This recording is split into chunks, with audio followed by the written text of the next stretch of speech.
Kabi-kabilang sunog ang sumiklab sa gitna ng mainit na panahon.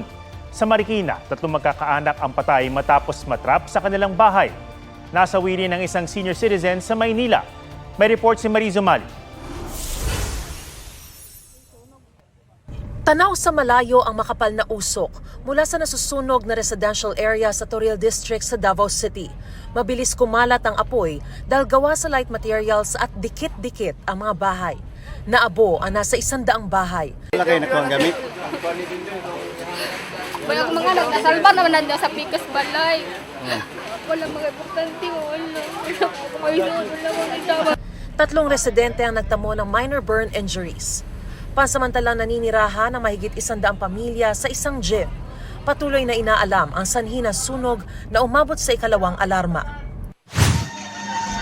Sa Marikina City, umabot lang ng first alarm ang sunog pero 8 bahay ang mabilis na tupok. 3 buhay rin ang nawala. Labis ang pagtangis ng ginang na ito nang isa-isang ilabas ang bangkay ng kanyang mister at mga anak. May sinaing daw doon. Ewan ko doon sa kapatid kong lalaki, nagluluto. Binalikan niya yung 2 anak niya. Binalikan niya yung anak niya 2 doon sa taas, hindi na nakababa. Yung 2 apo niya, 2 apo ko, tsaka yung tatay nun, tumalon doon sa kabilang, sa kabilang bubong.